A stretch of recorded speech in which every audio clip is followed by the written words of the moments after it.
दरभंगा नगर निगम ward संख्या 4 हमारे साथ पंडित वेद व्यास जी हैं, जो बीजेपी के नगर उपाध्यक्ष भी हैं और वार्ड संख्या 4 के पार्षद भी हैं।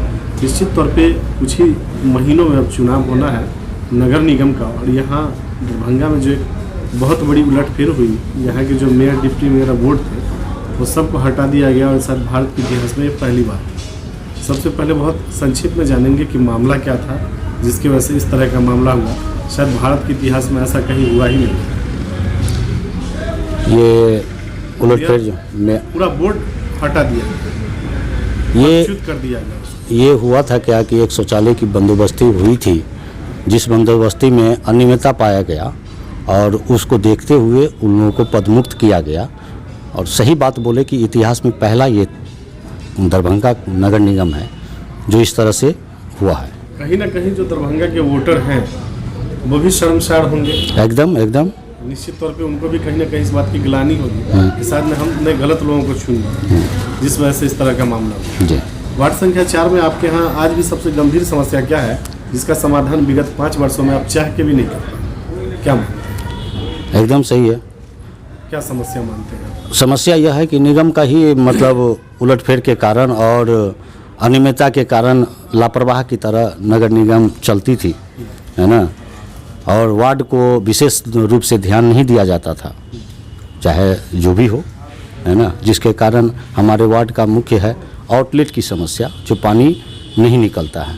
इस पर बार बार मैंने संज्ञान में भी दिया, निगम को चिट्ठी भी लिख के दिए कि हमारे वार्ड का मेन है आउटलेट की समस्या, जो नहीं हो पाया। जो अभी कुछ दिन पहले मैंने एक आउटलेट तत्काल आउटलेट बनवाया जिससे हम वार्ड को पानी निकाल रहे हैं। वो भी बहुत प्रयास करने के बाद वो तत्काल आउटलेट बना है। कहीं ना कहीं जो सहयोग मिलना चाहिए नगर निगम से वो नहीं मिल पा रहा है। इस वजह से इस तरह की समस्या है। जी।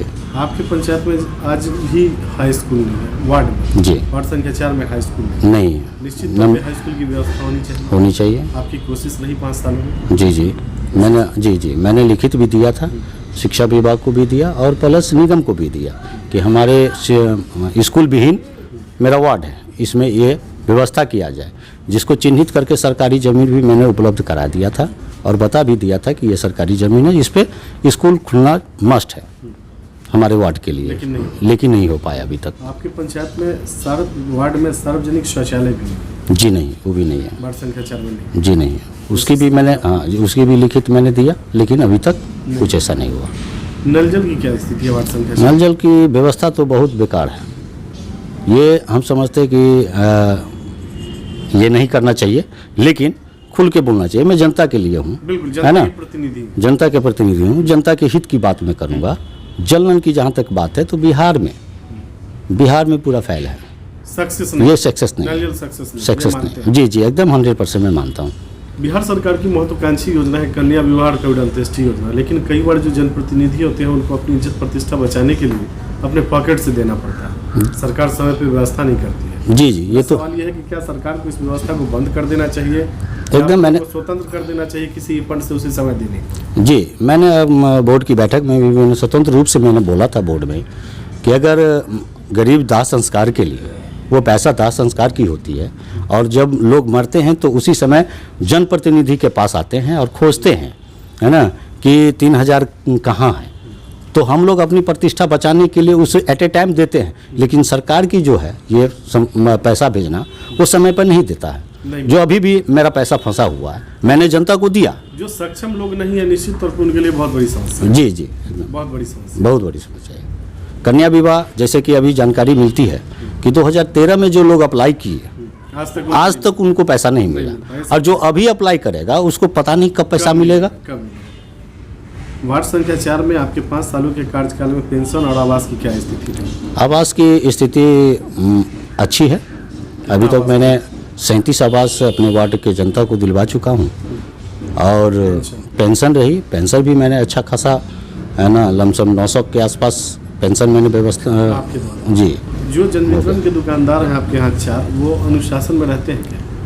अनुशासन में जब से पॉस मशीन आ गया है तब से अनुशासन में है, उससे पहले तो नहीं रहते थे, है ना, लापरवाह की तरह काम करते थे और जनता को समय पर नहीं मिलता। लेकिन मेरे कार्यकाल में समय पर जनता को अनाज मिल जाता है। मुख्य रूप से 5 सालों में क्या क्या योजना हुआ आपके द्वारा? मुख्य रूप से हुआ कि एक आउटलेट जो बताया, आउटलेट का काम हुआ, कुछ रोड भी बने हैं, कुछ नाले बने हैं, इसी तरह से बना है लमसम। आपके लिए बड़ी उपलब्धि मानते हैं क्या जो लाइट की व्यवस्था आपके द्वारा की है? वार्ड संख्या 4 में लगभग 500 लाइट आपके द्वारा लगवाया है। जी जी, ये बहुत बड़ी उपलब्धि है। उपलब्धि मानते हैं। मोटा मोटी हर एक पॉल पर मेरा लाइट मेरे वार्ड में लग चुका है। वार्ड संख्या 4 की जनता से आप क्या अपील करेंगे? मैं वार्ड की जनता से अपील करता हूँ कि मैंने इतनी विकट समस्या कोरोना को देखते हुए जो आपकी सेवा किया, और अगर लगा कि मैंने आपके लिए सेवा किया और करूँगा, मेरी लालसा भी है कि मैं जनता को हमेशा सेवा करूँ, तो उम्मीद करता हूँ कि एक बार और मौका दें। निश्चित है तौर ना? पर 5 साल आपने जो काम किया उसकी मजदूरी मिलनी चाहिए। जी जी, जो ईमानदारी से ईमानदारी से मैंने किया। ये मजदूरी मिलनी चाहिए। जी, और कहीं ना कहीं जनता भी अगर चाहती है कि विकास हो, तो निश्चित तौर पर ऐसे लोगों का चुनाव करना होगा जो हर समय आपके साथ खड़े रहते हो, चाहे वो परिस्थिति कैसी भी हो। जी, चलिए, पंडित वेद व्यास जी, न्यूज़ IVL 7 धन्यवाद। वार्ड है 4 वार्ड 4 वार्ड। आपके वार्ड पार्षद कौन हुए? पंडित वेद व्यास। वेद व्यास जी। तो उनका ये 5 साल का कार्यकाल कैसा रहा? जो भी किए हैं ठीक ही है। ठीक किए हैं। 2 साल तो कोरोना में ही चला गया, और बाकी जो है सो उनकी उपलब्धि कैसी रही? ठीक है। ठीक है। तो अभी जो वार्ड पार्षद चुनाव होने वाला है 2022 में, तो आप कैसे प्रत्याशी का इस बार चुनाव करेंगे? जो भी हैं उन्हीं को फिर हम लोग जी, चुनेंगे। उन्हीं को फिर मौका दीजिएगा, क्योंकि वो विकास करते हैं। 1.5 साल तो ऐसे चला गया, जी, जो जी। समय बचा है उसमें अच्छा काम किए हैं। पेंशन मिलता है आपको? हाँ जी। पेंशन मिला? आवास मिला है? नहीं आवास नहीं मिला। शौचालय का लाभ मिला है? नहीं मिला है। तो क्या मतलब, जो क्यों नहीं मिला शौचालय का लाभ? शौचालय का अप्लाई किए थे, अच्छा, नंबर नहीं आया? नंबर नहीं आया। नंबर नहीं आया। तो किनके माध्यम से अप्लाई किए थे? वार्ड पार्षद जी के माध्यम से? ऑनलाइन से। ऑनलाइन से। तो इस बार जो है मेयर का चुनाव, ये जो भी मेयर खड़े होंगे तो जनता ही करेंगे, तो कैसे मेयर का चुनाव आप लोग करेंगे इस बार? मेयर का चुनाव अब उस समय में कौन लोग खड़े होते हैं, जो दावेदारी अपना पेश करेंगे, इसी में से हम लोग चुनेंगे। जो अच्छे वर्कर हो, जो जनता के बीच में रहे, उनके सुख दुख में साथ रहे, हाँ। ऐसे व्यक्ति का चुनाव करेंगे।